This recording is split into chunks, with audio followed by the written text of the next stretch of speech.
여러분, 치킨 좋아하시지요? 우리나라 사람이라면 누구나 좋아하는 그 바삭한 치킨. 그런데 그 치킨이 한 사람의 인생을 통째로 집어삼킬 수 있다는 걸 아십니까? 저는 지금 수원 외곽의 보증금 500만 원짜리 고시원에서 이 이야기를 들려드리고 있습니다. 방 크기가 2평도 안 됩니다. 팔을 뻗으면 양쪽 벽에 손이 닿고요.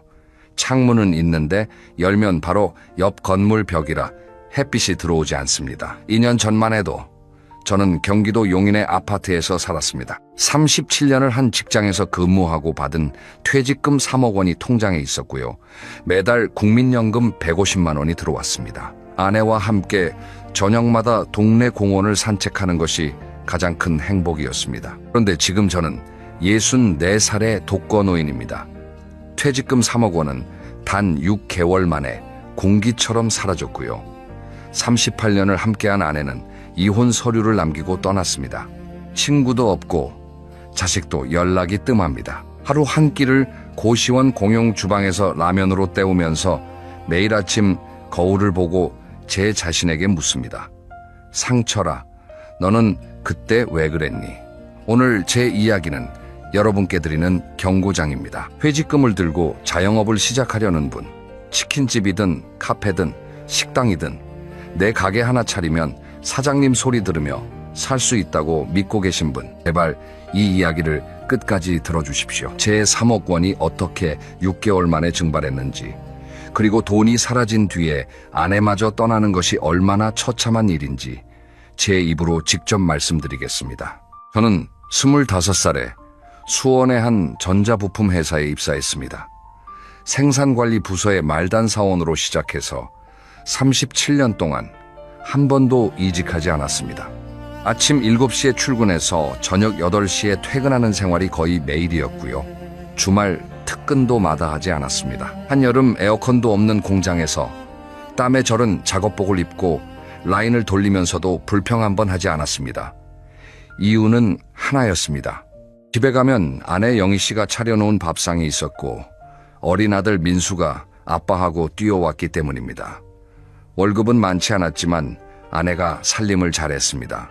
10원 한 장도 허투루 쓰지 않았고요. 외식은 1년에 손에 꼽을 정도였습니다. 그렇게 한 푼 두 푼 모아서 용인의 아파트를 장만했고 아들 대학 등록금도 대고 결혼 자금도 보태주었습니다. 정년 퇴직을 하던 날 회사에서 조촐한 송별회를 해주더라고요. 김상철 과장님, 37년간 수고 많으셨습니다. 동료들이 박수를 치는데 눈물이 나더군요. 기쁜 눈물인지 서운한 눈물인지 모르겠습니다. 퇴직금으로 3억 원을 받았습니다. 37년 동안 제 청춘과 건강을 바친 대가치고는 적다는 생각도 들었지만 통장에 3억이라는 숫자가 찍힌 것을 보니 가슴이 벅찼습니다. 여기에 아파트 시세가 4억 원 정도였으니까 총자산이 7억 원이 넘었습니다. 연금 150만 원의 아내와 둘이서 알뜰하게 살면 충분하다고 생각했습니다. 퇴직 후 첫 속 다른 천국이었습니다. 아침에 눈을 떠도 알람 소리가 없다는 것이 이렇게 행복한 일인지 몰랐습니다. 아내와 아침을 느긋하게 먹고 동네 뒷산을 산책하고 오후에는 도서관에서 책을 읽었습니다. 가끔 옛 동료들이 전화해서 상철이 형 퇴직하니까 좋지? 하고 물으면 저는 웃으면서 대답했습니다. 야, 이 맛에 퇴직하는 거다. 그런데 말입니다. 석 달이 지나니까 무언가 허전하더라고요. 매일 같은 일상이 반복되니까 제가 쓸모없는 사람이 된 것 같은 기분이 드는 겁니다. 공장에서는 김 과장님 하면서 저를 찾는 사람이 항상 있었는데 퇴직하니까 아무도 저를 필요로 하지 않았습니다. 아내에게 말하기도 민망하고 친구들에게 말하기도 체면이 상하고요. 그 공허함이 서서히 저를 갉아먹기 시작했습니다. 남들은 퇴직 후 우울증이라고 하던데 저는 그때 그게 뭔지 정확히 몰랐습니다. 그냥 뭐라도 해야 할 것 같은 불안감이 하루 종일 가슴을 짓눌렀습니다. 그러던 어느 날이었습니다. 아들 민수가 명절에 집에 와서 저녁을 먹다가 이런 말을 하더라고요. 아버지, 요즘 퇴직하신 분들 치킨집 많이 하시던데요. 아버지 친구분 중에 장사 잘 되는 분도 있다면서요? 별 생각 없이 던진 말이었을 겁니다. 하지만 그 한마디가 제 머릿속에 씨앗처럼 밝혔습니다. 치킨집. 그래, 치킨집이면 나도 할 수 있지 않을까. 기술이 필요한 것도 아니고 본사에서 다 알려준다고 하니까 며칠 뒤 저는 인터넷으로 프랜차이즈 치킨 브랜드를 검색하기 시작했습니다. 놀랍게도 수십 개의 브랜드가 나오더군요. 저마다 월 매출 3천만 원 이상 가능, 본사 전폭 지원, 초보자도 성공 같은 문구를 내걸고 있었습니다. 그 화려한 숫자들이 제 눈을 사로잡았습니다. 월 매출 3천만 원이면 재료비와 인건비 빼고 순이익이 700만 원에서 800만 원은 된다고 나와 있었습니다. 연금 150만 원에 순이익 800만 원을 더하면 거의 1000만 원 가까이 됩니다. 그 숫자에 취해서 현실을 보지 못했습니다. 상담 예약을 잡고 본사를 방문했습니다. 깔끔한 사무실에 양복을 차려입은 담당자가 환한 미소로 맞이하더군요. 사장님, 저희 브랜드는 전국에 1200개 매장이 있고요. 평균 월 매출이 3,500만 원입니다. 가맹비 3천만 원, 인테리어와 장비비 7천만 원, 합해서 1억 원 정도만 투자하시면 됩니다. 보증금과 권리금은 자리에 따라 다르고요. 1억 원이라고 했을 때 저는 속으로 쾌재를 불렀습니다. 퇴직금 3억 원이 있으니까 1억 원 투자하고도 2억 원이 남잖아. 여유 있네. 이 계산이 제 인생 최악의 착각이었습니다. 집에 와서 아내에게 말했습니다. 용희야, 나 치킨집 하나 해볼까 해. 아내의 반응은 차가웠습니다. 여보, 당신이 장사를 해본 적이 있어요? 37년 동안 공장만 다녔잖아.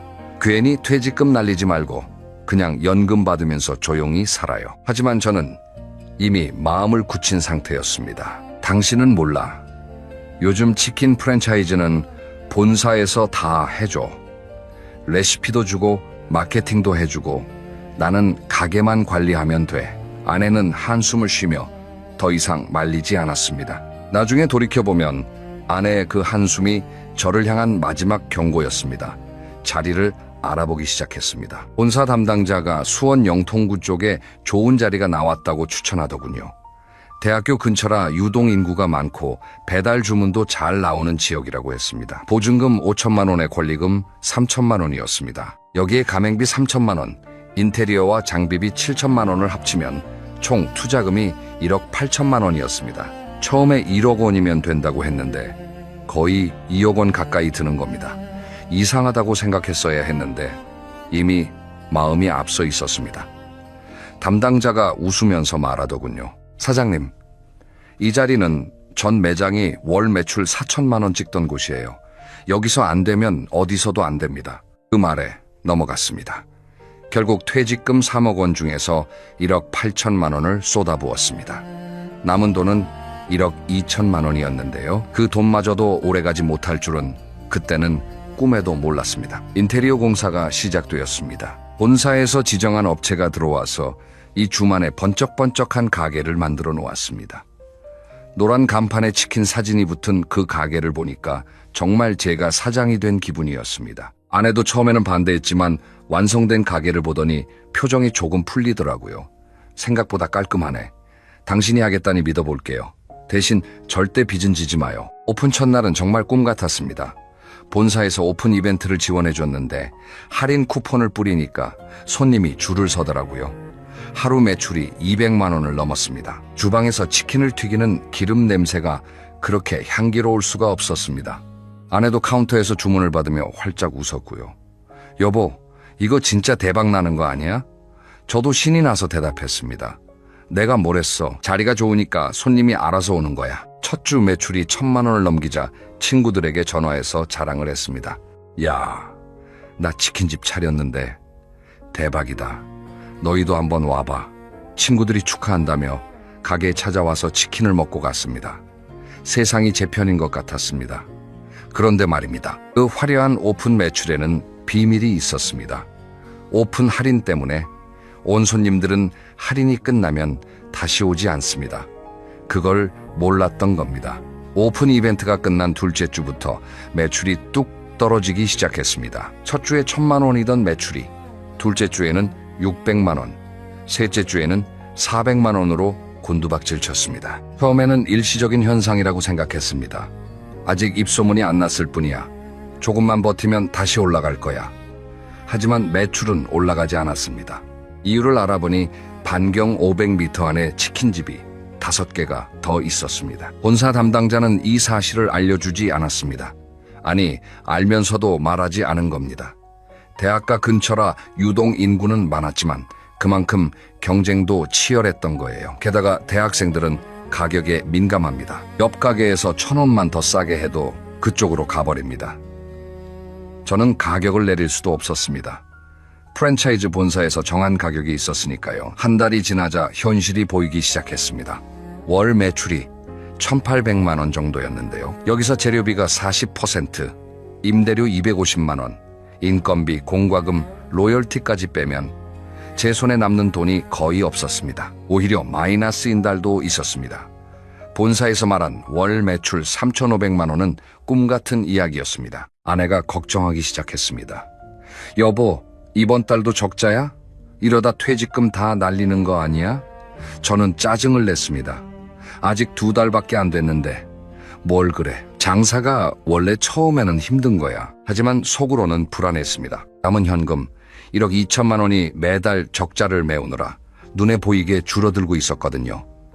매달 300만 원에서 400만 원씩 빠져나갔습니다. 이 속도라면 1년도 안 돼서 돈이 바닥날 판이었습니다. 3달째 되던 무렵 본사에서 연락이 왔습니다. 사장님, 매출이 좀 부진하시죠? 저희가 신메뉴 출시, 프로모션을 준비했는데 참여하시면 매출이 올라갈 겁니다. 다만 신메뉴용 장비를 추가 구매하셔야 합니다. 금액은 1,500만 원이었습니다. 여기에 매장 리뉴얼 비용까지 합치면 2천만 원이 넘었습니다. 본사는 도움을 주는 척하면서 계속 돈을 뽑아가고 있었던 겁니다. 하지만 지푸라기라도 잡는 심정으로 돈을 냈습니다. 결과는 달라지지 않았습니다. 4달째. 저는 이를 악물고 배달에 집중하기로 했습니다. 배달 앱에 광고비를 넣고 할인 쿠폰을 뿌렸습니다. 주문이 조금 늘기는 했는데 문제가 있었습니다. 배달 앱 수수료가 매출의 20%가 넘었거든요. 거기에 할인 비용, 포장 용기값까지 합치면 배달한 건 하고 남는 돈이 거의 없었습니다. 팔면 팔수록 적자라는 말이 이런 건지 처음 알았습니다. 아내 영희 씨가 보다 못해서 가게에 나오기 시작했습니다. 인건비를 아끼려면 우리가 직접 해야 한다면서요. 60이 넘은 사람이 하루에 10시간씩 치킨을 튀기기 시작한 겁니다. 기름 냄새가 머리카락에 배서 가마도 빠지지 않았고 뜨거운 기름이 튀어서 팔뚝에 화상 자국이 생겼습니다. 아내의 손은 갈라지고 거칠어졌습니다. 38년 동안 살림만 하면서 곱게 살던 사람이 말입니다. 여보, 나 이제 괜찮아요. 치킨 튀기는 것도 이제 좀 익숙해졌어. 아내는 웃으면서 말했지만 밤마다 어깨가 아프다고 끙끙거리는 소리가 들렸습니다.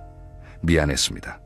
하지만 그 미안함보다 가게를 살려야 한다는 절박함이 앞섰습니다. 인간이 궁지에 몰리면 가장 가까운 사람의 고통에 둔감해지더라고요.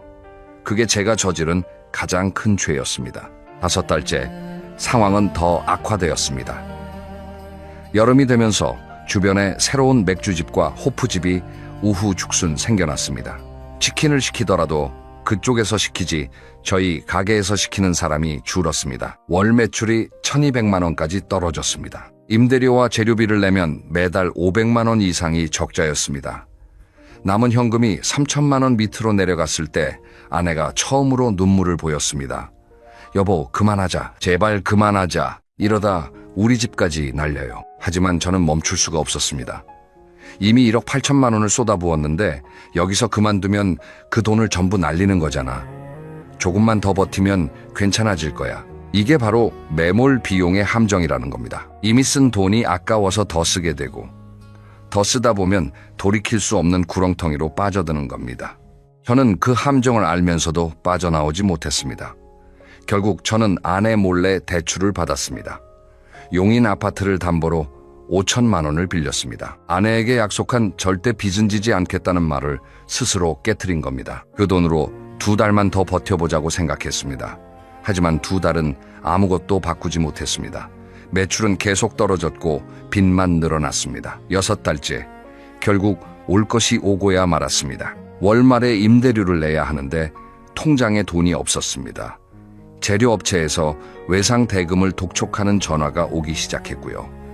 카드 결제 대금도 밀리기 시작했습니다.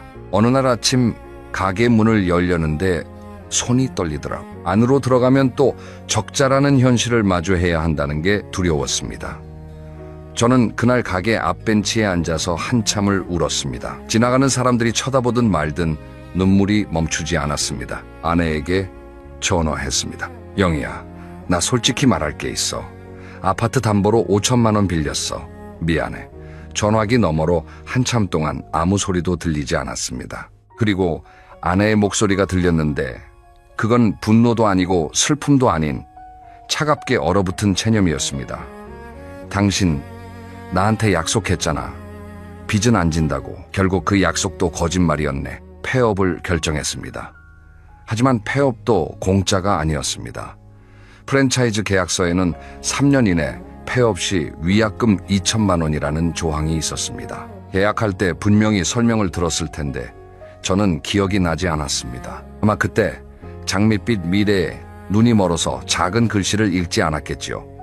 인테리어 철거 비용에 원상복구 비용까지 합치면 폐업하는 데만 3천만 원이 넘게 들었습니다. 장비를 중고로 팔아봤자 투자한 금액의 10분의 1도 안 되는 헐값이었습니다. 남은 현금으로 위약금과 밀린 대금을 처리하고 나니 통장에 남은 돈이 200만 원이었습니다. 정리해보겠습니다.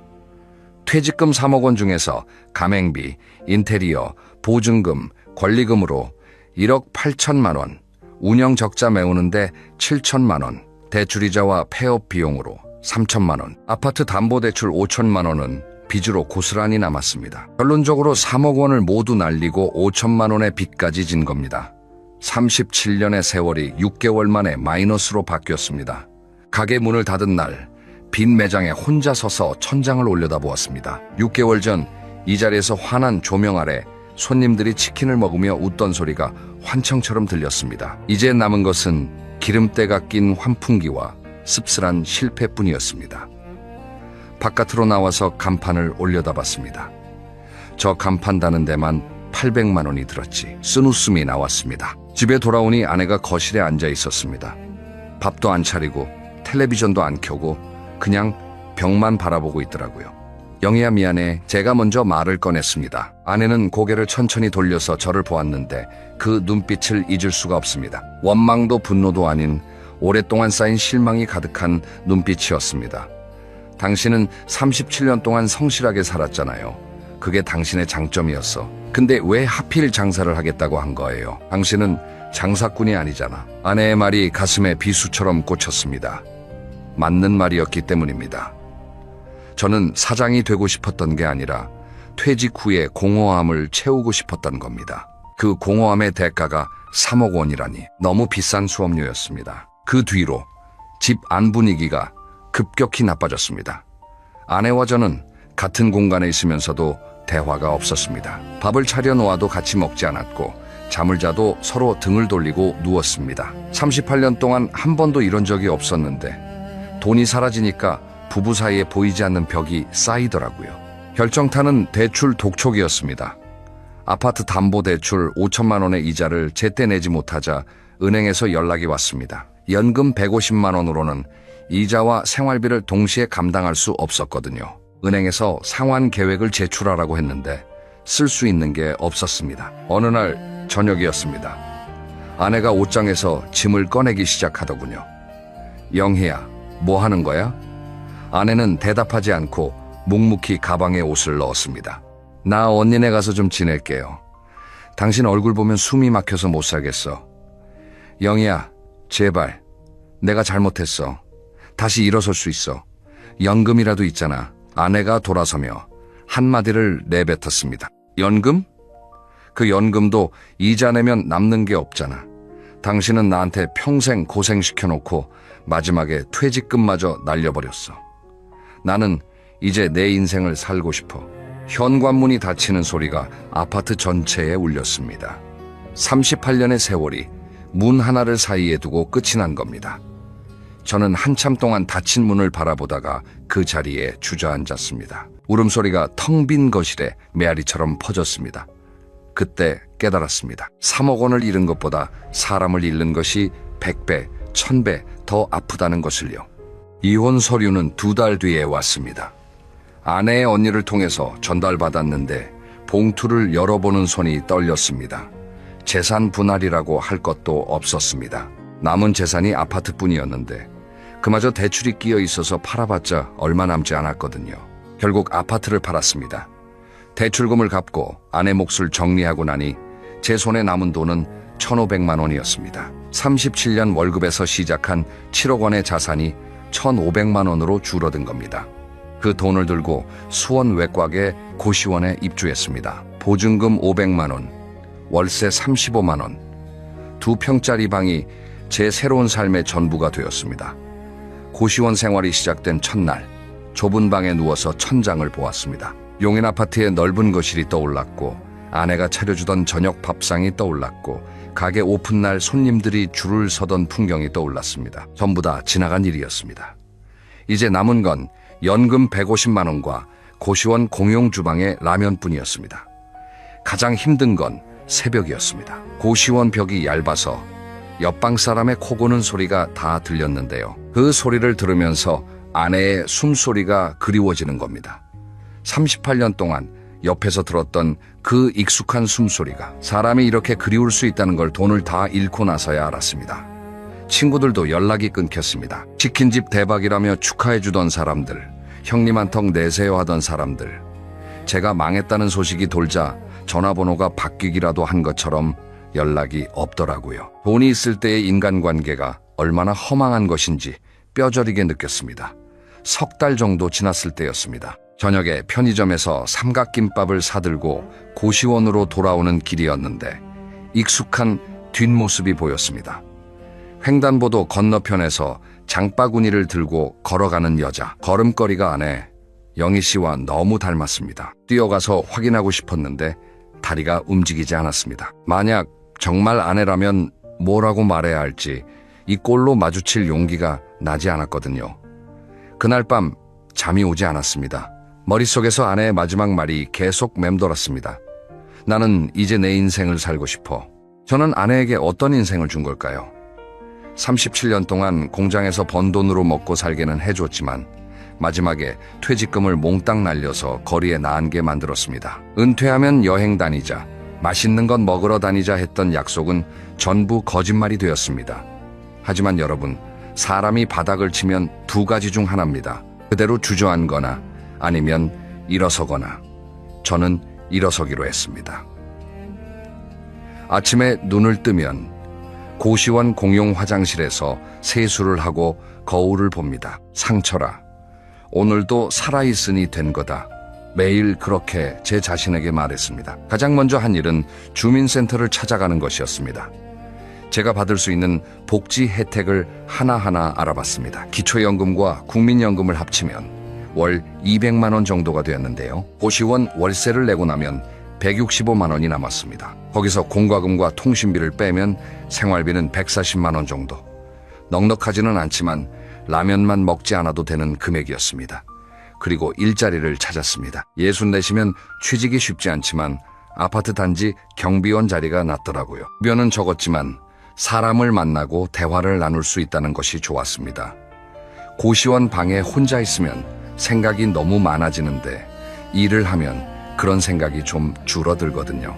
한 가지 말씀드리고 싶은 게 있습니다. 제가 경비실에서 근무하면서 놀란 것이 있는데요. 저 같은 사람이 생각보다 많다는 겁니다.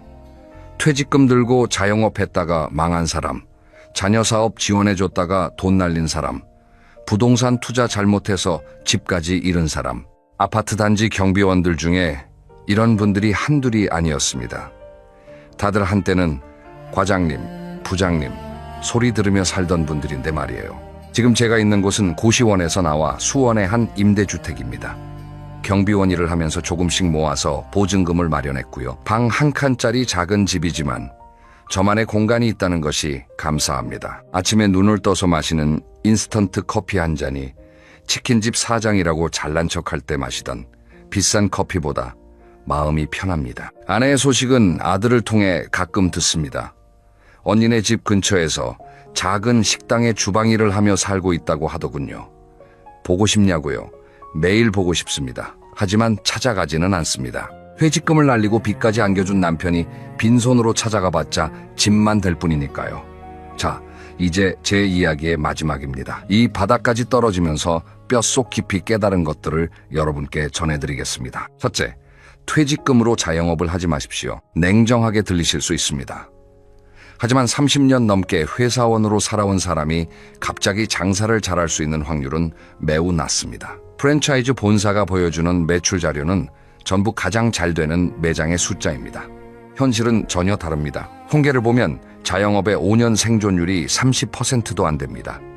10명이 시작하면 7명은 망한다는 뜻입니다. 퇴직금은 여러분이 30년 넘게 몸을 갈아서 번 돈입니다. 그 돈을 30%도 안 되는 확률에 거는 것은 도박과 다르지 않습니다. 둘째, 사장이라는 타이틀에 속지 마십시오. 퇴직 후에 가장 위험한 것이 뭔지 아십니까? 공허함입니다. 김 과장님, 박 부장님 하던 사람들이 갑자기 아무 호칭 없이 살게 되면 자존감이 무너집니다. 그 공허함을 채우려고 사장님 소리 듣겠다며 가게를 차리는 겁니다. 하지만 여러분, 사장이라는 이름표가 여러분을 행복하게 해주지 않습니다. 진짜 행복은 아침에 아내가 차려주는 밥 한 끼, 저녁에 같이 산책하는 그 소박한 일상에 있었습니다. 저는 그걸 잃고 나서야 알았습니다. 셋째, 살고 있는 집을 담보로 절대 빚을 내지 마십시오. 집은 여러분의 마지막 보루입니다. 사업이 안 되면 접으면 됩니다. 하지만 집을 잃으면 돌아갈 곳이 없어집니다. 저처럼 고시원에서 라면을 끓이는 신세가 됩니다. 아무리 급해도, 아무리 확실해 보여도 내 집만큼은 건드리지 마십시오. 넷째, 배우자의 반대에 귀를 기울이십시오. 아내가 처음에 반대했을 때 저는 당신은 몰라 하고 무시했습니다. 그게 제 인생 최대의 실수였습니다. 배우자는 여러분의 가장 가까운 곳에서 여러분을 객관적으로 볼 수 있는 유일한 사람입니다. 배우자가 안 된다고 할 때는 다 이유가 있습니다. 저도 아내 말을 들었다면 지금쯤 용인 아파트에서 아내와 같이 저녁을 먹고 있었을 겁니다. 여러분, 혹시 나는 설마 저렇게까지 되겠어? 하고 생각하고 계신가요? 저도 그랬습니다. 37년을 성실하게 살았으니 나에게는 그런 일이 일어나지 않을 거라고 믿었습니다. 하지만 자영업 시장은 성실함만으로 살아남을 수 있는 곳이 아니었습니다. 여러분이 쥐고 있는 그 퇴직금, 그것이 여러분의 마지막 안전망입니다. 그 안전망을 지키는 방법은 쉽습니다. 안 된다고 말하는 겁니다. 솔깃한 프랜차이즈 광고에, 친구의 달콤한 권유에, 그리고 자기 자신의 조급함에 단호하게 안 된다고 말하는 것. 그게 여러분의 노후를 지키고 가족을 지키는 가장 확실한 방법입니다. 오늘 제 이야기를 끝까지 들어주셔서 감사합니다. 돈은 잃어도 다시 모을 수 있지만 사람을 잃으면 돌이킬 수 없습니다. 여러분의 퇴직금이 안전하게 지켜지고 여러분 곁에 사람이 끝까지 함께 하기를 진심으로 바랍니다. 주변에 퇴직 후 창업을 고민하는 분이 계시다면 이 이야기를 꼭 전해주십시오. 그분의 소중한 노후를 지켜주는 선물이 될 수 있습니다. 오늘도 편안한 하루 되십시오. 감사합니다. 여러분, 한 가지 질문을 드리겠습니다. 만약 누군가가 여러분에게 매일 아침 16시간짜리 빈 방을 하나 건네준다고 상상해보세요. 가구도 없고 창문도 없고 시계만 똑딱똑딱 돌아가는 그런 방입니다. 처음 하루 이틀은 괜찮을 겁니다. 좀 쉬어야지, 그동안 고생했으니까 이렇게 생각하시겠죠. 그런데 그게 사흘이 되고 일주일이 되고 3개월이 지나면 어떻게 될까요? 그 방이 휴식의 공간이 아니라 감옥처럼 느껴지기 시작합니다. 실제로 2023년 서울대학교 노화고령사회연구소에서 발표한 조사를 보면 은퇴 후 3년 이내에 우울 증상을 경험하는 비율이 은퇴 전보다 약 2배 가까이 높아진다고 합니다. 흥미로운 건 그 원인이 돈이 아니었습니다. 가장 큰 원인은 할 일이 없다는 것, 그리고 나를 필요로 하는 곳이 없다는 것이었습니다. 오늘 저는 이 빈 방을 어떻게 채울 수 있는지, 그리고 나이가 들수록 오히려 인생이 풍성해지는 사람들은 도대체 뭐가 다른지 그 비밀을 하나하나 풀어드리려고 합니다. 끝까지 들으시면 여러분의 내일 아침이 분명히 달라질 겁니다. 자, 그러면 시작해 보겠습니다. 먼저 왜 중년 이후의 시간이 독이 될 수 있는지부터 이야기해 보겠습니다. 여러분, 회사에 다니실 때를 떠올려 보세요. 아침 7시에 알람이 울리면 눈을 비비면서도 일어났습니다. 억지로라도 일어난 이유가 있었어요. 출근이라는 목적이 있었으니까요. 점심시간에는 동료들과 밥을 먹고, 오후에는 회의를 하고, 저녁에는 퇴근길에 장을 보거나 아이들 숙제를 봐주었죠. 하루가 빠듯했습니다. 그런데 이 모든 게 사라진 어느 월요일 아침을 상상해 보십시오. 알람을 맞출 이유가 없습니다. 아침을 차려 먹을 이유도 마땅치 않아요. 텔레비전을 켜봐도 재미가 없고, 전화를 걸 사람도 딱히 떠오르지 않습니다. 이걸 한 번 겪으면 좀 허전하다 정도로 느끼지만 석 달, 6개월, 1년이 되면 이야기가 완전히 달라집니다. 제가 아는 한 분이 계십니다. 35년을 한 직장에서 근무하시고 61살에 명예퇴직을 하셨어요. 퇴직 첫 달은 정말 꿀 같았다고 하십니다. 매일 늦잠 자고 밀린 드라마 보고 오후에는 동네 산책도 하고. 그런데 2달째부터 이상한 일이 생겼대요. 아침에 눈을 떴는데 오늘 하루를 왜 시작해야 하는지 모르겠더라는 겁니다. 그분 표현을 빌리자면 마치 내비게이션 없이 고속도로에 올라선 느낌이었다고 해요. 어디로 가야 할지 모르니까 그냥 갓길에 차를 세워놓고 멍하니 앉아 있는 거죠. 이 이야기가 낯설지 않으실 겁니다. 어쩌면 지금 이 영상을 보고 계신 분 중에서도 비슷한 경험을 하고 계신 분이 있을 수 있어요. 심리학에서는 이것을 역할 상실이라고 부릅니다. 사람은 누구나 자기에게 주어진 역할을 통해서 존재감을 느끼거든요. 직장인이라는 역할, 부모라는 역할, 누군가의 상사라는 역할, 이런 역할들이 하나둘 벗겨지면 나는 누구인가라는 근본적인 질문과 마주하게 됩니다. 그리고 이 질문에 답을 찾지 못하면 그 빈자리를 우울과 무력감이 차지하게 되는 겁니다. 그래서 저는 이렇게 말씀드리고 싶습니다. 은퇴 후에 가장 먼저 해야 할 일은 쉬는 게 아닙니다. 새로운 역할을 찾는 겁니다. 그리고 그 역할을 찾는 가장 좋은 통로가 바로 취미입니다. 그런데 여기서 중요한 게 있어요. 아무 취미나 되는 게 아닙니다. 텔레비전 앞에 앉아서 리모컨을 돌리는 건 취미가 아니에요. 왜 그런지 그 과학적인 이유를 지금부터 말씀드리겠습니다. 여러분, 우리 뇌 안에 해마라고 하는 부위가 있습니다. 이 해마는 새로운 기억을 만들고 저장하는 아주 중요한 역할을 하는데요. 재미있는 사실이 하나 있어요. 이 해마는 나이가 들면 자연스럽게 줄어듭니다. 보통 40살 이후부터 1년에 약 0.5%씩 부피가 감소한다고 알려져 있어요. 그런데 2021년에 독일 민헨 대학에서 아주 흥미로운 연구 결과를 발표했습니다. 60살에서 80살 사이의 참가자 약 200명을 두 그룹으로 나누어서 한 그룹에는 새로운 악기를 배우게 했고 다른 그룹에는 그냥 평소처럼 생활하게 했어요. 6개월 뒤에 뇌를 촬영해봤더니 악기를 배운 그룹의 해마 부피가 오히려 살짝 증가한 겁니다. 반면에 아무것도 새로 배우지 않은 그룹은 예상대로 해마가 줄어들어 있었고요. 이게 무슨 뜻이냐면 새로운 것을 배우는 행위 자체가 뇌의 노화를 늦추는 약과 같다는 겁니다. 약국에서 파는 약이 아니라 내가 스스로 만들어내는 약이에요. 그러니까 취미라는 게 단순히 시간을 때우는 수단이 아닙니다. 뇌를 젊게 유지하는 가장 강력한 처방전인 셈이죠. 그런데 여기서 한 가지 조건이 있습니다. 그 취미가 너무 쉬우면 안 돼요. 이미 다 아는 걸 반복하는 건 뇌에 자극이 되지 않거든요. 반대로 너무 어려워도 안 됩니다. 좌절감만 느끼고 그만두게 되니까요. 이걸 설명하는 아주 유명한 개념이 있는데 바로 몰입이라는 겁니다. 영어로는 플로우라고 하죠. 심리학자 칙센트미하이가 정리한 개념인데 핵심은 이겁니다. 내 실력보다 살짝 높은 도전을 할 때 인간은 시간 가는 줄 모르고 빠져들게 된다는 거예요. 너무 쉬우면 지루하고 너무 어려우면 불안하고 그 사이 딱 적당한 지점에서 우리는 몰입을 경험합니다. 예를 들어 볼게요. 바둑을 전혀 모르시는 분이 처음 배울 때는 돌을 어디에 놓아야 할지조차 막막하죠. 그런데 기본적인 규칙을 익히고 몇 수 앞을 내다보는 요령이 생기기 시작하면 그때부터 재미가 붙습니다. 아, 이렇게 두면 저쪽이 막히는구나. 이런 깨달음이 오는 순간 시간이 어떻게 지나갔는지 모르게 돼요. 이 상태가 바로 몰입입니다. 그런데 많은 분들이 이 몰입의 단계에 도달하기 전에 포기를 하십니다. 처음에 좀 어렵고 서툴러서 아, 이건 나랑 안 맞나 봐 하고 그만두시는 거예요. 여러분 생각해 보십시오. 처음 자전거를 배울 때 넘어지지 않고 탄 사람이 있습니까? 처음 김치를 담글 때 완벽한 맛이 나온 분이 계십니까? 뭐든지 처음에는 서투른 게 당연합니다. 중요한 건 그 서투른 시간을 견뎌내는 겁니다. 대략 3개월에서 6개월 정도 꾸준히 하시면 어느 날 갑자기 아, 이게 이래서 재미있구나 하는 순간이 찾아옵니다. 그 순간이 오면 그때부터는 누가 하라고 하지 않아도 저절로 하게 돼요. 이게 취미의 힘입니다. 그러면 도대체 어떤 취미를 골라야 할까?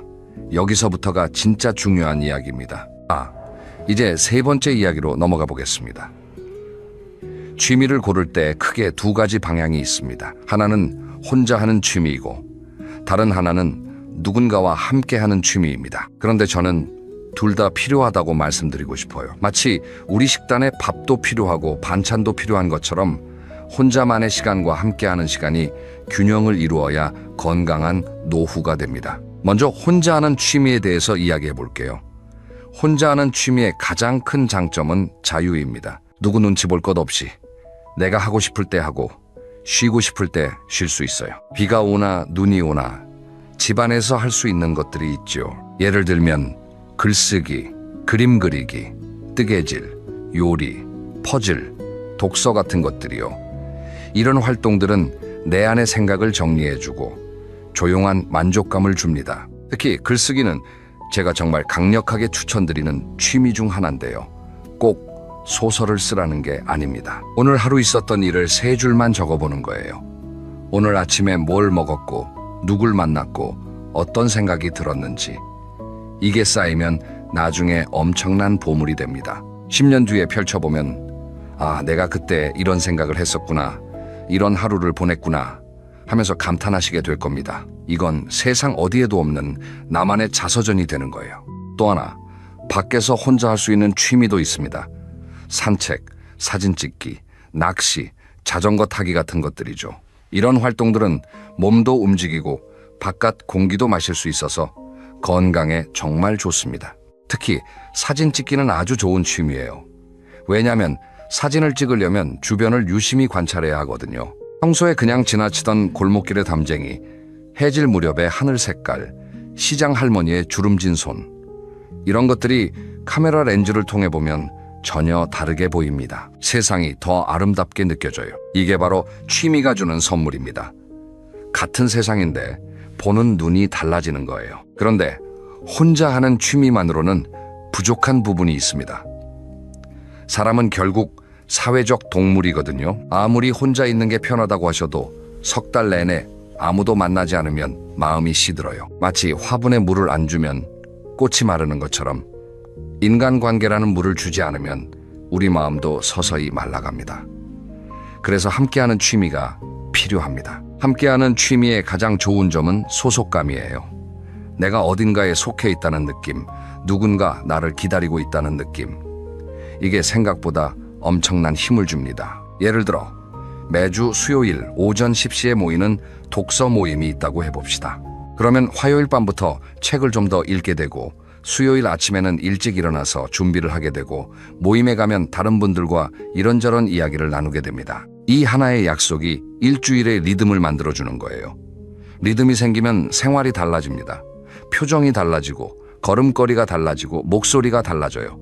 그런데 여기서 한 가지 주의할 점이 있습니다. 어떤 모임이든 사람이 모이면 반드시 갈등이 생길 수 있어요. 그래서 저는 취미 모임을 고를 때 학습 중심의 모임을 먼저 살펴보시라고 권해드립니다. 복지관의 문화 강좌, 평생교육원의 수업, 동네 도서관의 독서 토론회, 이런 곳들이요. 왜냐하면 이런 모임은 배움이라는 공통 목적이 있어서 쓸데없는 비교나 경쟁이 상대적으로 적거든요. 게다가 새로운 것을 함께 배우는 경험은 사람들 사이에 동지의식을 만들어줍니다. 전쟁터에서 함께 싸운 전우가 평생 가는 것처럼 함께 배우는 사이에도 특별한 유대가 생기는 거예요. 또 한 가지 팁을 드리자면 처음부터 너무 큰 모임에 들어가지 마세요. 5명에서 10명 정도의 작은 그룹이 좋습니다. 사람이 너무 많으면 소외감을 느끼기 쉽고 너무 적으면 부담스럽거든요. 적당한 크기의 모임에서 적당한 거리감을 유지하면서 천천히 관계를 넓혀 가시는 게 가장 좋습니다. 서두르지 마세요. 좋은 관계는 된장처럼 시간이 지날수록 깊어지는 법이니까요. 자, 여기까지 취미의 종류와 선택법에 대해서 이야기를 나누었는데요. 이제 조금 다른 이야기를 해보려고 합니다. 사실 많은 분들이 새로운 걸 시작하기 전에 걸려드는 감정이 하나 있어요. 바로 후회입니다. 아, 그때 이걸 시작했어야 하는데, 아, 그때 다른 선택을 했어야 하는데, 이 후회라는 감정이 발목을 잡아서 새로운 출발을 못 하시는 분들이 정말 많습니다. 그래서 네 번째 이야기는 후회를 어떻게 다룰 것인가에 대한 겁니다. 여러분, 한 가지 여쭤볼게요. 살면서 후회가 단 한 번도 없었던 분이 계십니까? 아마 이 세상에 단 한 사람도 없을 겁니다. 자녀를 키우면서 그때 좀 더 잘해줄 걸. 배우자와의 관계에서 그때 그 말을 하지 말았어야 했는데. 직장에서 그때 좀 더 용기를 냈어야 했는데.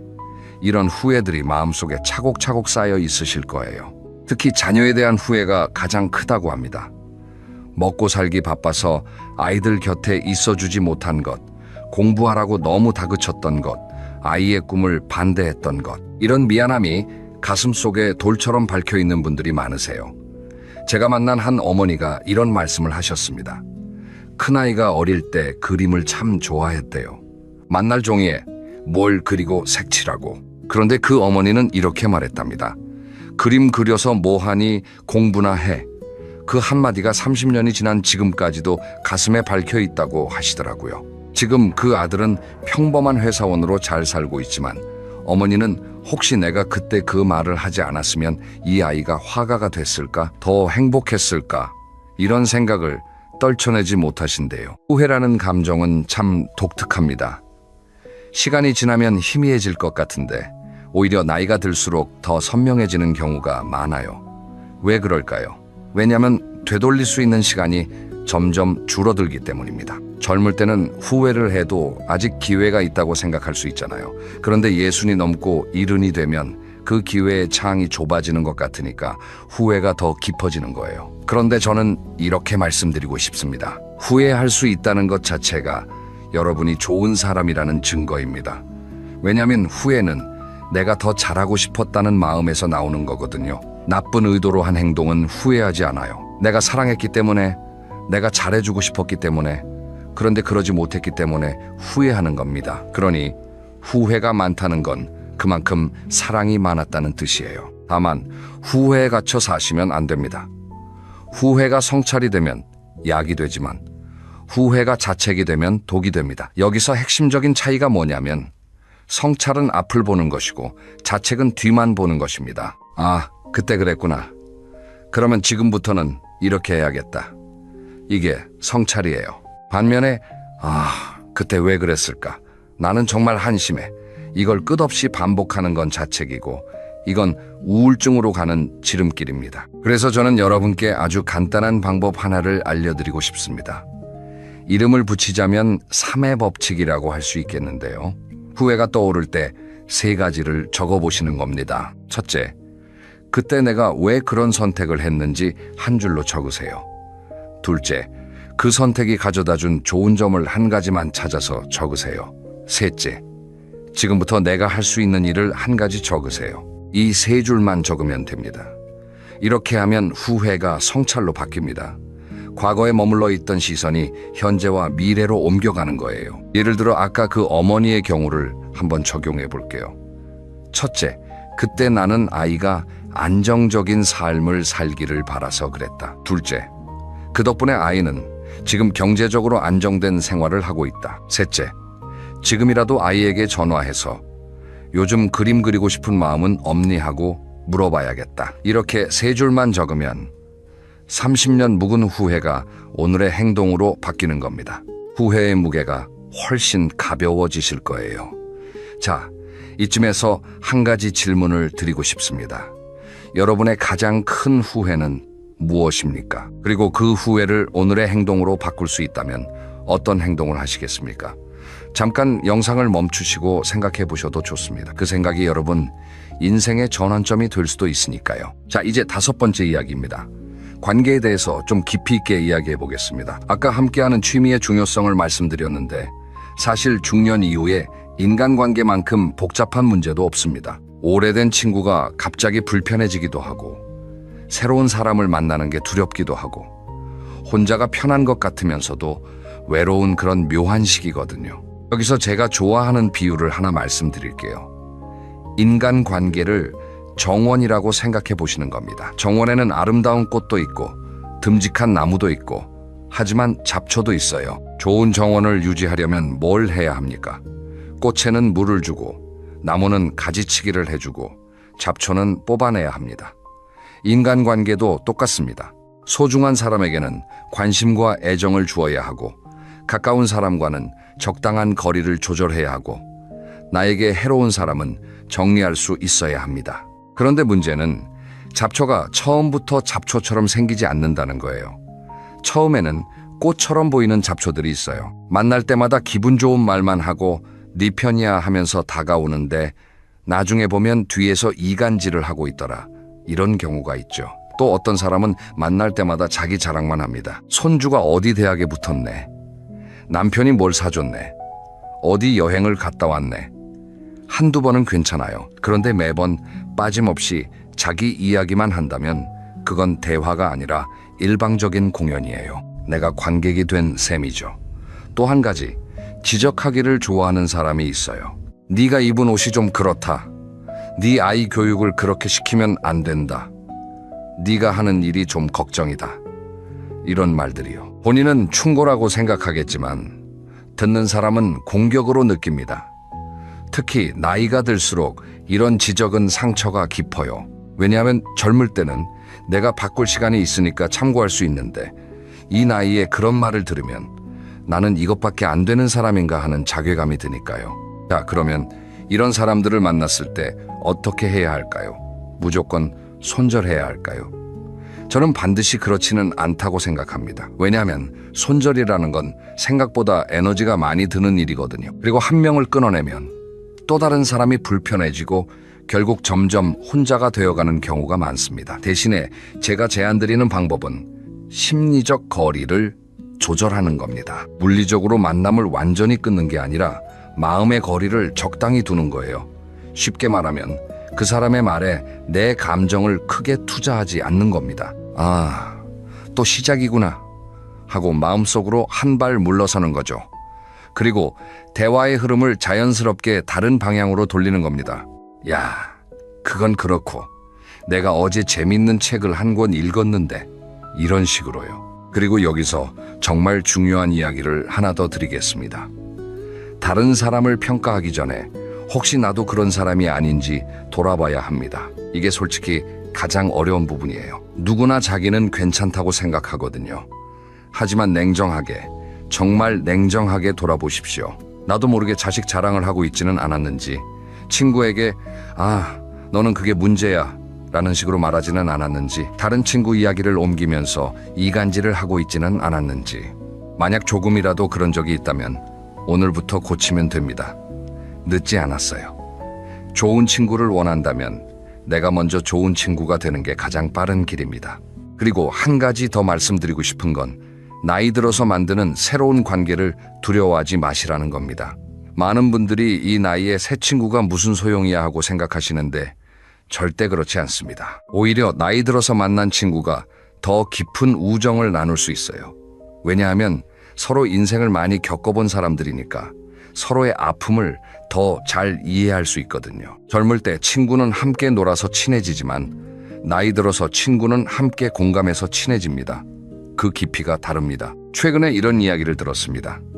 66살에 처음으로 수채화 교실에 등록하신 할아버지가 계셨대요. 처음에는 다른 수강생분들이 다 여성이라 엄청 어색했다고 합니다. 한쪽 구석에 앉아서 조용히 그림만 그리셨대요. 그런데 석 달쯤 지나니까 옆자리 할머니가 어머 아저씨 그림 참 좋네요 하고 말을 걸어왔고, 그때부터 둘이 같은 공원에 가서 스케치를 하기 시작했대요. 지금은 그 수채화 교실 멤버 6명이 매달 한 번씩 함께 나들이를 간다고 합니다.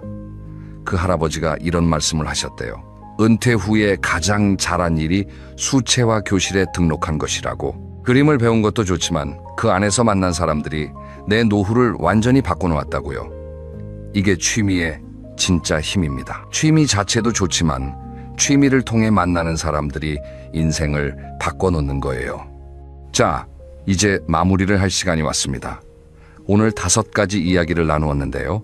핵심만 간단히 정리해드리겠습니다. 첫째, 은퇴 후의 빈 시간은 저절로 채워지지 않습니다. 의도적으로 채워야 합니다. 그리고 그 가장 좋은 방법이 취미입니다. 둘째, 취미는 단순한 시간 때우기가 아니라 뇌를 젊게 유지하는 과학적인 처방전입니다. 새로운 것을 배우는 행위 자체가 우리 뇌를 살찌웁니다. 셋째, 혼자 하는 취미와 함께 하는 취미, 2가지를 균형 있게 가지세요. 혼자만의 시간은 나를 돌보는 시간이고 함께하는 시간은 관계를 돌보는 시간입니다. 넷째, 후회에 갇히지 마세요. 후회가 찾아올 때 3줄을 적어보십시오. 왜 그랬는지, 좋은 점은 뭐였는지, 지금 할 수 있는 건 뭔지, 이 3줄이 과거의 짐을 내려놓게 해줄 겁니다. 5째, 인간관계는 정원과 같습니다. 좋은 꽃에는 물을 주고 잡초는 조용히 정리하되 무엇보다 내가 먼저 좋은 꽃이 되려고 노력하십시오. 그리고 제가 마지막으로 한 말씀만 더 드리겠습니다. 오늘 이 영상을 보셨으면 단 한 가지만 실천해 주세요. 오늘 저녁 종이 한 장을 꺼내서 내가 해보고 싶었던 것 3가지를 적어보시는 겁니다. 거창할 필요 없습니다. 하모니카를 배워볼까? 동네 도서관에 가볼까? 오래된 친구에게 전화를 해볼까? 이 정도면 충분합니다. 그리고 그 3가지 중에서 가장 마음이 끌리는 걸 하나 골라서 이번 주 안에 실행으로 옮겨보십시오. 이게 여러분의 나머지 인생을 바꿀 첫 번째 걸음이 될 겁니다. 인생 후반전은 상반전보다 길 수 있습니다. 대한민국 평균 기대 수명이 80세가 넘는 시대입니다. 예순에 은퇴하셔도 20년이 넘는 시간이 남아있어요. 20년이면 초등학교 입학한 아이가 30살이 되는 시간입니다. 이 긴 시간을 텔레비전 앞에서 보내실 건가요? 아니면 여러분만의 새로운 이야기를 써나가실 건가요? 선택은 여러분의 몫입니다. 하지만 저는 확신합니다. 이 영상을 끝까지 보신 여러분이라면 분명 후자를 선택하실 거라고. 오늘도 들어주셔서 감사합니다. 다음 영상에서는 돈 한 푼 안 들이고 시작할 수 있는 중년 취미 10가지를 구체적으로 소개해드리겠습니다. 기대해주세요. 그럼 다음에 또 뵙겠습니다. 여러분, 오늘 제가 드릴 이야기는 조금 무겁습니다. 하지만 반드시 들어야 할 이야기이기도 합니다. 잠깐 한 분의 이야기를 먼저 들려드리겠습니다. 2023년 서울의 한 임대 아파트에서 홀로 살던 72살 박모 씨. 이분의 통장 잔고는 딱 47만 원이었습니다. 한 달 생활비에도 못 미치는 돈입니다. 이분은 젊은 시절 중소기업에서 30년 넘게 일했습니다. 성실했고 가정에 충실했고 아이 2을 대학까지 보냈습니다. 누가 봐도 평범하고 착실한 삶이었습니다. 그런데 은퇴하고 10년이 지나자 이분의 삶은 완전히 달라져 있었습니다. 냉장고 안에는 반찬 1-2가지, 병원비가 무서워서 아픈데도 참고, 자녀들에게 전화하는 것도 눈치가 보여서 한 달에 한 번 할까 말까. 이분이 특별히 돈을 펑펑 쓴 것도 아닙니다. 도박을 한 것도 아니고 사업에 실패한 것도 아닙니다. 그냥 준비가 부족했을 뿐입니다. 이 이야기가 남의 일 같으신가요? 저는 오늘 이 질문 하나를 여러분께 드리고 싶습니다. 만약 지금 당장 수입이 끊긴다면 내 통장의 돈으로 몇 달을 버틸 수 있을까? 3달인가요? 6개월인가요? 아니면 1년인가요? 이 질문에 자신 있게 대답할 수 있는 분이 얼마나 될까요? 오늘 영상에서는 노후에 돈이 없으면 실제로 어떤 일이 벌어지는지 생생한 사례를 중심으로 말씀드리겠습니다. 단순히 겁을 드리려는 게 아닙니다. 현실을 정확히 아는 것, 그것이 준비의 첫걸음이니까요. 그리고 영상 후반부에서는 지금 당장 시작할 수 있는 실천 방법도 함께 나눠드리겠습니다. 끝까지 함께 해주시면 분명 도움이 되실 겁니다. 자, 그럼 첫 번째 이야기를 시작하겠습니다. 은퇴 후 첫 1년. 이 시기를 저는 돈의 착시 현상이 벌어지는 시기라고 부르고 싶습니다. 왜 착시냐고요? 은퇴 직후에는 대부분 이렇게 느끼거든요. 아, 퇴직금도 있고 연금도 나오고 뭐 그럭저럭 살 수 있겠네. 실제 사례를 하나 들어보겠습니다. 경기도 수원에 사시던 김모 씨, 63세에 은퇴했습니다. 32년 동안 제조업체에서 근무하고 퇴직금으로 약 1억 2천만 원을 받았습니다. 국민연금은 매달 85만 원 정도 나왔고요. 이분은 은퇴하면서 이렇게 생각했다고 합니다. 1억 넘게 있으니까 연금이랑 합치면 20년은 거뜬하지 않을까. 그런데 현실은 어땠을까요? 은퇴 첫 해, 이분의 지출 내역을 하나하나 살펴보겠습니다. 먼저 생활비. 부부 두 분이 한 달에 쓰는 기본 생활비가 약 180만 원이었습니다. 여기에는 식비, 교통비, 통신비, 공과금 같은 것들이 포함됩니다. 그런데 이게 다가 아닙니다. 은퇴하고 나면 갑자기 시간이 많아지잖아요. 그 시간을 채우기 위해 돈을 쓰게 됩니다. 김 씨 부부의 경우 건강을 위해 등산 동호회에 가입했습니다. 장비 사고, 회비 내고, 등산 후에 식사하고 한 달에 30만 원 정도가 나갔습니다. 거기에 손주들 용돈, 명절 비용, 경조사비까지 이런 비정기적인 지출이 한 달 평균 40만 원 정도 됐습니다. 계산을 한번 해보겠습니다. 한 달 총 지출이 대략 250만 원입니다. 연금 85만 원을 빼면 매달 165만 원을 퇴직금에서 꺼냈어야 합니다. 1년이면 약 980만 원, 거의 2억만 원이 퇴직금에서 빠져나갑니다. 이 속도라면 어떻게 될까요? 1억 2천만 원이 6년 만에 바닥납니다. 20년은커녕 6년입니다. 이분이 특별히 사치를 부린 것도 아닙니다. 그냥 평범하게 살았을 뿐인데 돈이 이렇게 빠르게 사라지는 겁니다. 여기서 더 무서운 게 있습니다. 물가 상승입니다. 지금 250만 원으로 살 수 있는 것들이 5년 뒤에는 300만 원이 있어야 같은 수준을 유지할 수 있습니다. 물가는 매년 오르는데 연금은 그만큼 오르지 않거든요. 이게 바로 은퇴 후 돈의 착시입니다. 처음에는 충분해 보이는데 시간이 지나면 점점 쪼그라드는 겁니다. 또 다른 분의 이야기를 해드리겠습니다. 부산에 사시는 이 모 씨, 67세. 이분은 자영업을 하다가 은퇴했는데 퇴직금이라는 것 자체가 없었습니다. 국민연금도 납부 기간이 짧아서 한 달에 40만 원밖에 안 나왔습니다. 아내분이 식당 보조 일을 해서 한 달에 70만 원 정도 벌었는데 두 분 합쳐서 110만 원으로 한 달을 살아야 했습니다. 이 정도 금액이면 어떤 생활이 되는지 아시나요? 고기는 일주일에 한 번 먹을까 말까. 과일은 마트에서 제일 싼 걸로 골라야 합니다. 냉난방비가 무서워서 여름에는 선풍기로 버티고 겨울에는 내복을 2겹씩 입습니다.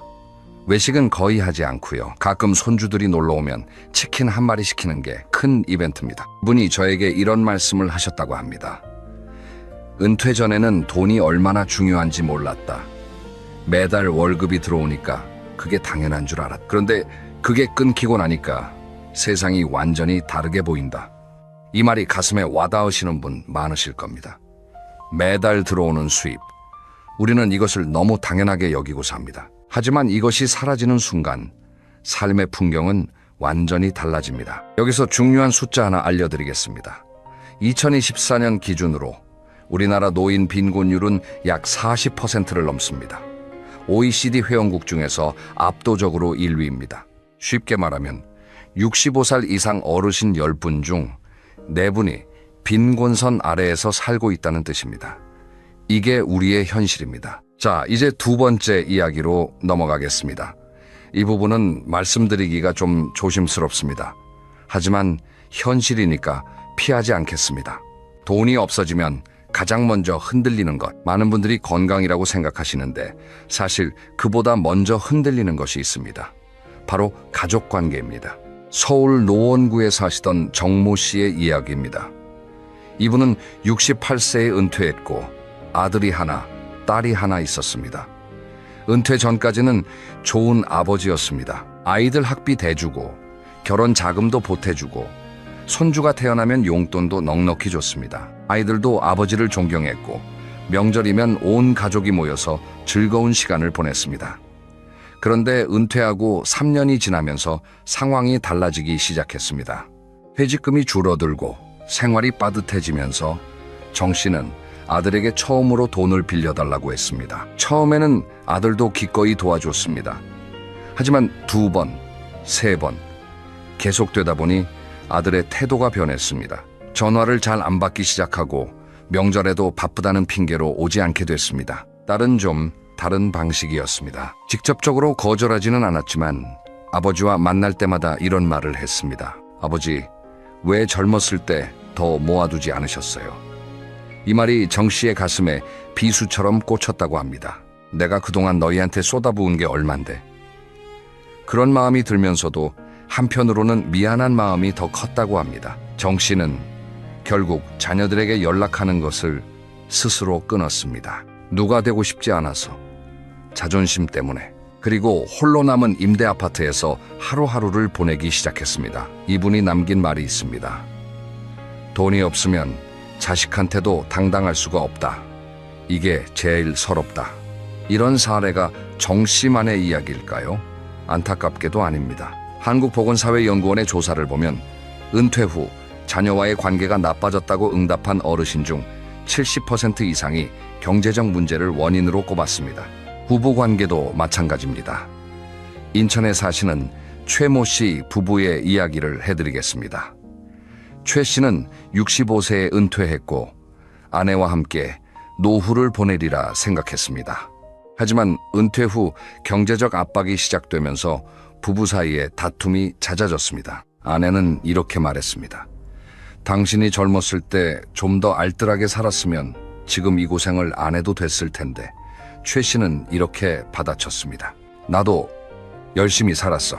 당신이 뭘 알아? 이런 대화가 매일 반복됐습니다. 경제적 스트레스는 사소한 것까지 갈등으로 만듭니다. 반찬 하나를 사는 것도, 전기를 좀 더 쓰는 것도 전부 돈과 연결되니까요. 결국 최 씨 부부는 은퇴 4년 만에 황혼 이혼을 했습니다. 37년을 함께한 부부가 돈 앞에서 갈라진 겁니다. 실제로 우리나라의 황혼 이혼 건수는 매년 증가하고 있습니다. 2023년 기준으로 전체 이혼의 약 38%가 결혼 20년 이상 된 부부의 이혼이었습니다. 그 원인 중 상당수가 경제적 문제입니다. 여기서 한 가지 잠깐 생각해 볼 것이 있습니다. 우리는 종종 노후 준비를 돈의 문제로만 봅니다. 얼마를 모아야 하는지, 어디에 투자해야 하는지. 하지만 진짜 중요한 것은 그 돈이 지켜주는 관계입니다. 돈이 있으면 여유가 생기고, 여유가 있으면 배려할 수 있고, 배려가 있으면 관계가 유지됩니다. 반대로 돈이 없으면 마음의 여유가 사라지고, 여유가 없으면 예민해지고, 예민해지면 가장 가까운 사람부터 멀어집니다. 이것이 노후 빈곤의 진짜 무서움입니다. 돈만 잃는 게 아닙니다. 사람을 잃습니다. 자, 이제 3번째 이야기입니다. 이 부분도 현실적으로 아주 중요한 이야기입니다. 바로 건강과 돈의 관계입니다. 젊을 때는 건강을 돈으로 환산하지 않습니다. 아프면 병원 가면 되지, 이렇게 생각하잖아요. 그런데 노후에 돈이 없는 상태에서 건강이 나빠지면 이것은 완전히 다른 차원의 문제가 됩니다. 대전에 사시는 한모 씨, 71살. 이분은 평생 버스기사로 일했습니다. 은퇴 후 국민연금으로 한 달에 90만 원을 받고 계셨습니다. 아내분이 파트타임으로 일해서 50만 원 정도 보태면 두 분이 한 달에 140만 원으로 사셨습니다. 빠듯하지만 그럭저럭 살만했습니다. 그런데 은퇴 3년 차의 한 씨에게 당뇨 합병증이 왔습니다. 눈이 나빠지기 시작하고 발끝에 감각이 없어졌습니다. 병원에서는 정기적으로 치료를 받아야 한다고 했습니다. 한 달 병원비가 얼마였을까요? 약값 포함해서 약 45만 원이었습니다. 140만 원 수입에서 45만 원이 병원비로 나가면 남는 돈은 95만 원입니다. 부부가 95만 원으로 한 달을 살아야 하는 겁니다. 식비, 교통비, 공과금, 통신비, 거의 불가능에 가까운 금액입니다. 그래서 한 씨는 어떻게 했을까요? 병원 가는 횟수를 줄였습니다.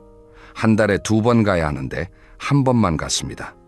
약도 처방대로 먹지 않고 아껴서 먹었습니다. 하루에 3알 먹을 약을 2알만 먹는 식으로요. 결과가 어땠을까요? 1년 후 한 씨는 한쪽 눈의 시력을 거의 잃었습니다.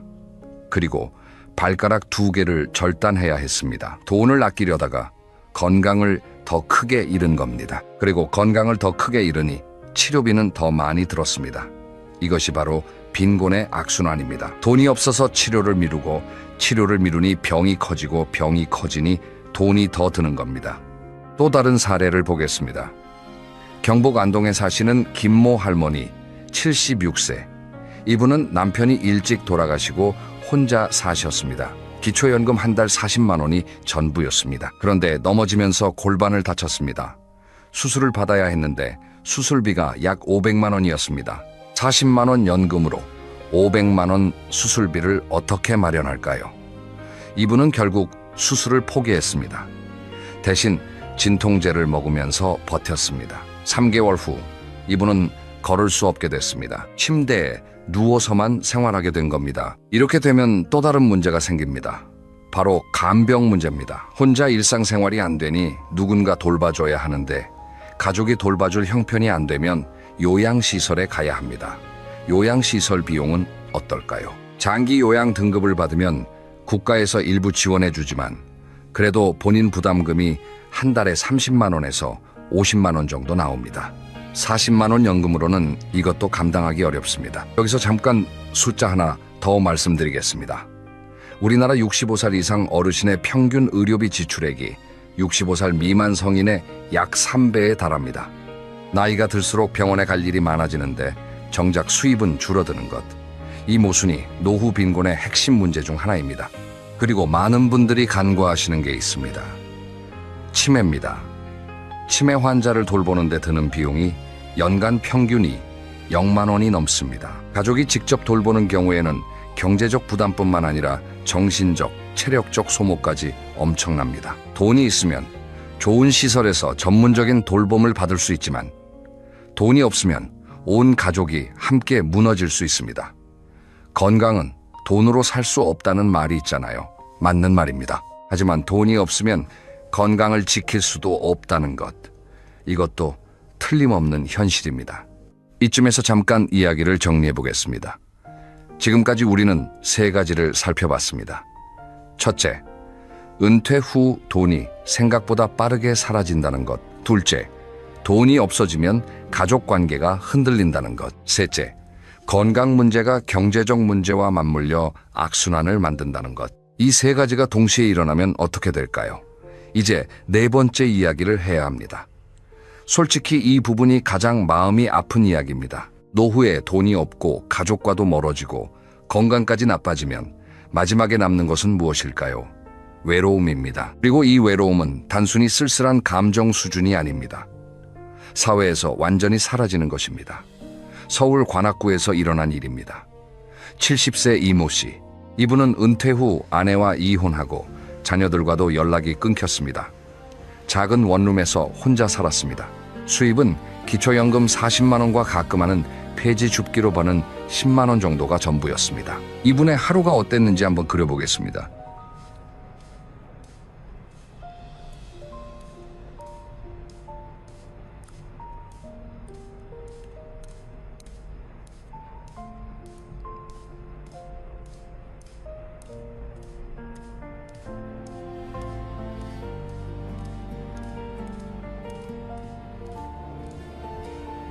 병막이 무서워서요.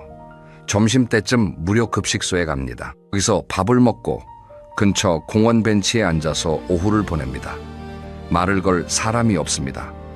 저녁이 되면 집에 돌아와서 또 텔레비전을 켜놓고 잠이 듭니다. 이런 하루가 매일 반복됩니다. 365일이 거의 같은 패턴입니다. 이분은 이렇게 말했습니다.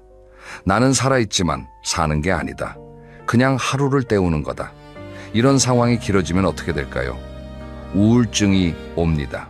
그리고 우울증은 신체 건강도 빠르게 악화시킵니다. 면역력이 떨어지고 식욕이 없어지고 움직이지 않은 이 근육이 빠지고 결국 침대에서 일어나기도 힘들어집니다. 그리고 가장 비극적인 결과가 고독사입니다.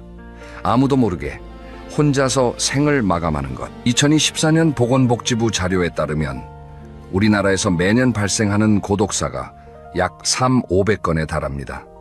하루에 약 10명이 홀로 세상을 떠나는 겁니다. 이 숫자 뒤에는 모두 사연이 있습니다. 한때는 가족이 있었고 친구가 있었고 직장 동료가 있었던 사람들입니다.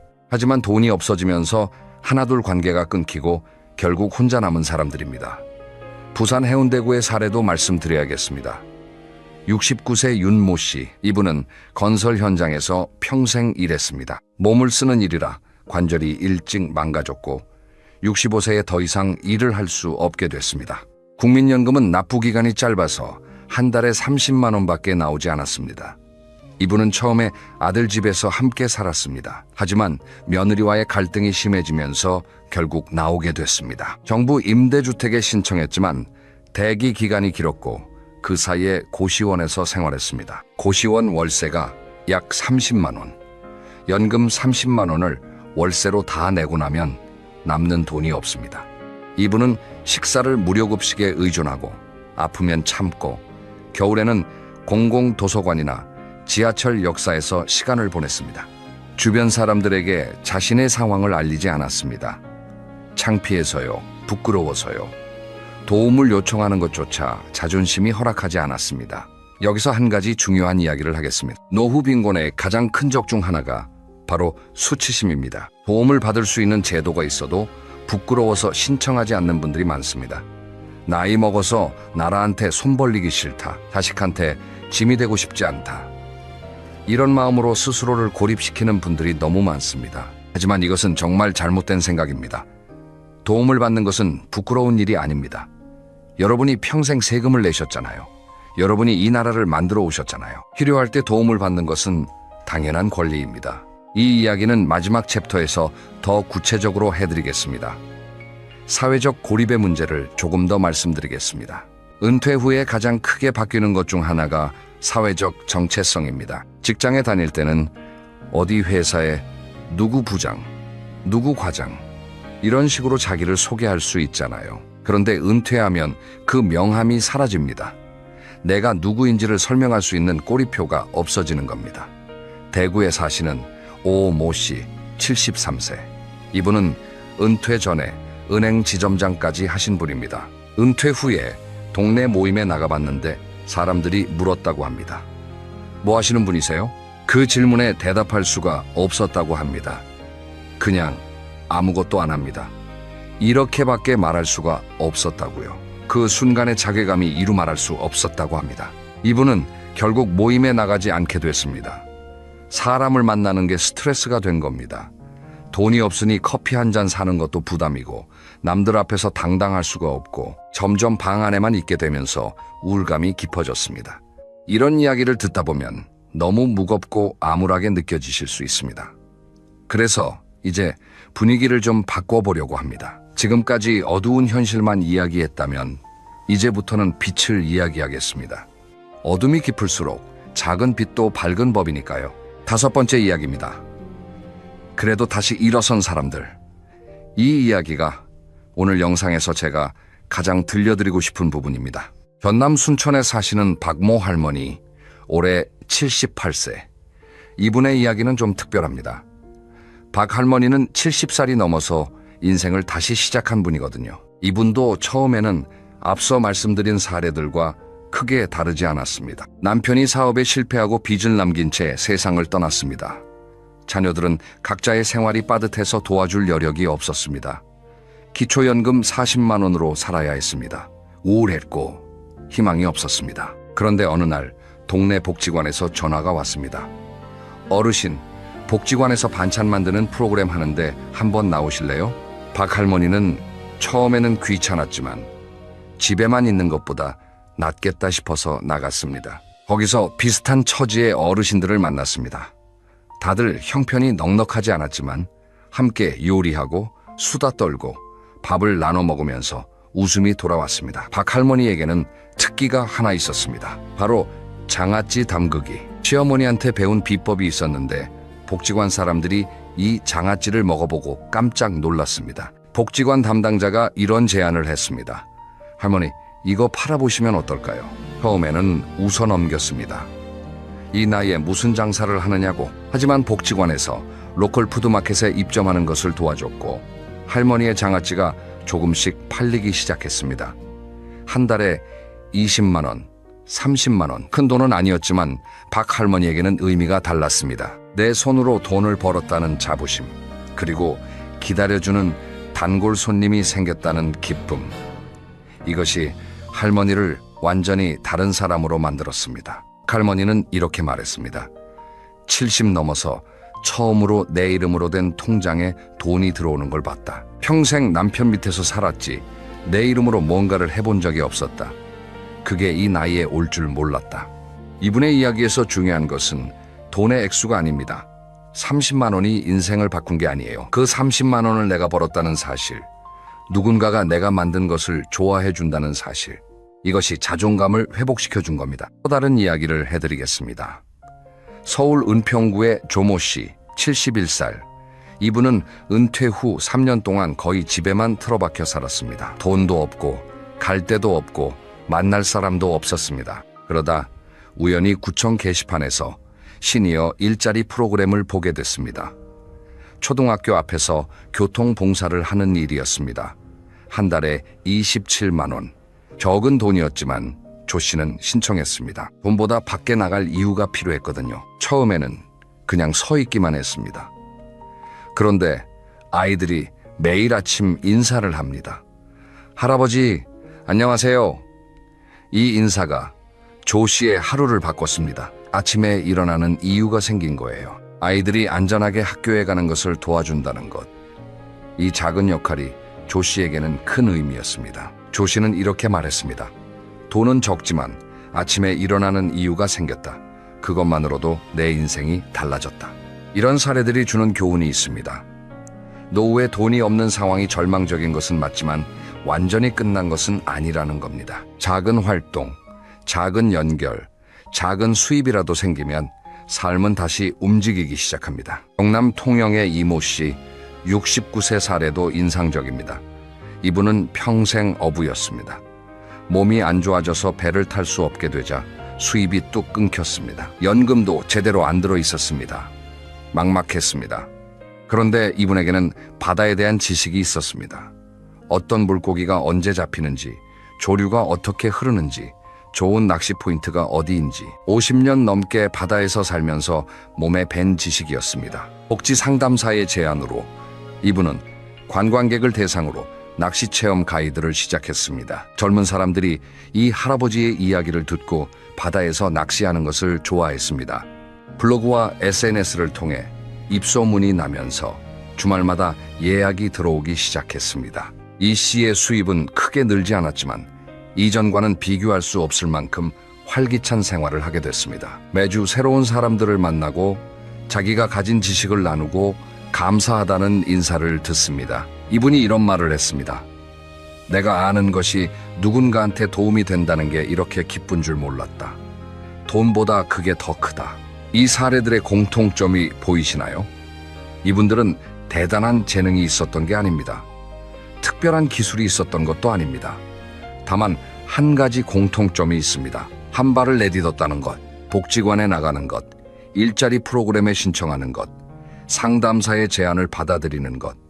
이 한 발이 인생을 바꿨습니다. 여러분 중에도 지금 힘든 분이 계실 수 있습니다. 또는 앞으로가 막막하게 느껴지시는 분도 계실 겁니다. 하지만 기억해 주세요. 늦은 출발이 안 한 것보다 1000배는 낫습니다. 70에 시작해도 80에 시작해도 시작하는 것 자체가 이미 대단한 겁니다. 이제 마지막 챕터입니다. 6번째 이야기. 지금 당장 할 수 있는 것들. 여기서는 구체적이고 실질적인 이야기를 해드리겠습니다. 첫째, 내 상황을 정확하게 파악하는 것입니다. 많은 분들이 자신의 재정 상태를 정확히 모릅니다.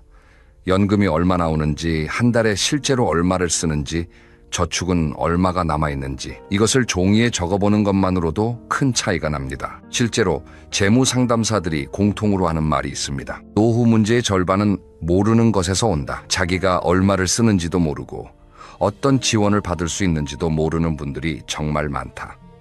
종이 한 장에 3가지만 적어보세요. 하나, 한 달 수입이 얼마인가?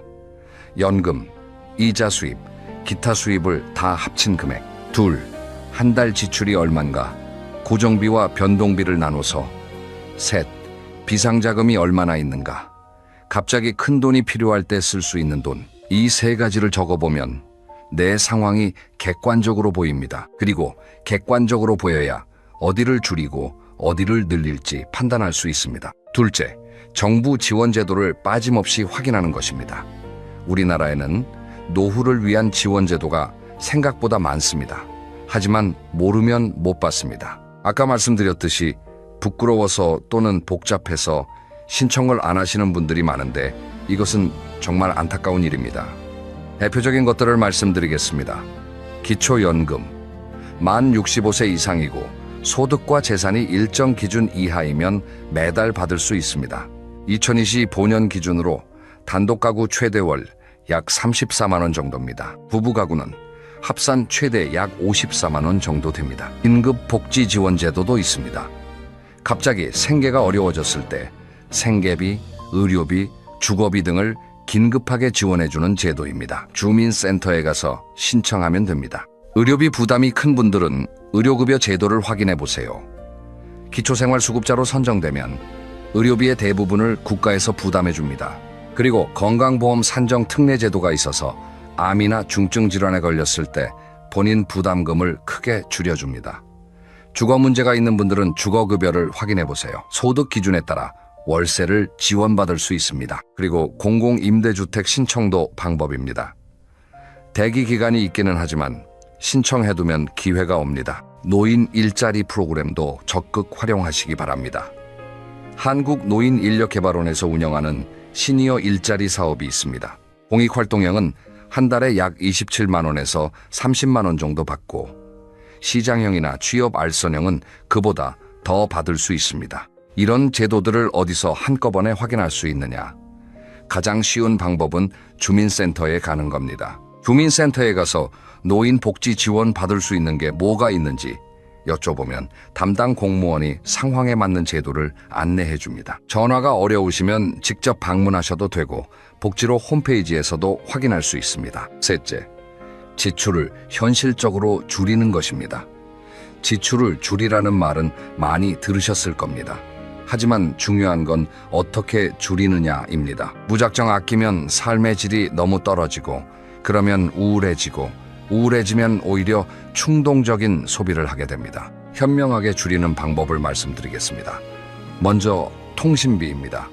혹시 지금 한 달에 5만 원 이상 휴대전화 요금을 내고 계신가요? 알뜰폰 요금제로 바꾸면 한 달에 만 원대로 줄일 수 있습니다. 1년이면 약 50만 원을 아끼는 겁니다. 보험료도 점검해 보세요. 은퇴 후에도 젊었을 때 가입한 보험을 그대로 유지하시는 분들이 많은데 지금 꼭 필요한 보장인지 확인해 볼 필요가 있습니다. 필요 없는 보험을 정리하면 한 달에 10만 원에서 20만 원을 줄일 수 있습니다. 식비를 줄이려면 무료급식이나 도시락 배달 서비스를 이용하는 것도 방법입니다. 부끄러운 일이 아닙니다. 정부와 지자체에서 어르신들을 위해 마련한 서비스이니까 당당하게 이용하셔도 됩니다. 넷째, 건강을 돈 안 드는 방법으로 관리하는 것입니다. 앞에서 건강과 돈의 악순환에 대해 말씀드렸잖아요. 이 악순환을 막는 가장 좋은 방법은 예방입니다. 매일 30분 걷기. 이것 하나만 해도 엄청난 차이가 납니다. 걷기는 돈이 들지 않습니다. 특별한 장비도 필요 없습니다. 편한 운동화 하나면 됩니다. 그런데 이 단순한 행동이 당뇨 예방에 도움이 되고 혈압 관리에 도움이 되고 관절 건강에 도움이 되고 우울증 예방에도 도움이 됩니다. 그리고 국가 건강검진을 꼭 받으세요. 무료입니다.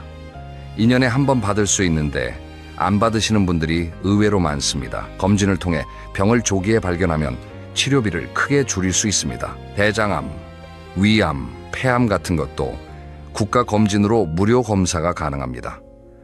이런 검진을 꾸준히 받는 것만으로도 큰 의료비 지출을 막을 수 있습니다. 다섯째, 사람과의 연결을 끊지 않는 것입니다. 이것이 어쩌면 가장 중요할 수 있습니다.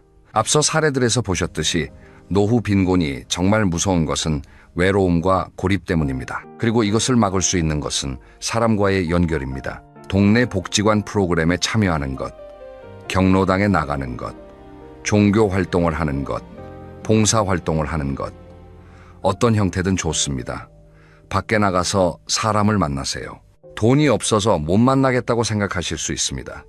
하지만 돈이 안 드는 모임도 많습니다. 복지관 프로그램은 대부분 무료이고 공원에서 함께 운동하는 모임도 있고 도서관 독서 모임도 있습니다. 중요한 것은 완벽한 모임을 찾는 게 아니라 일단 나가보는 겁니다. 아까 소개해드렸던 박 할머니 기억나시죠?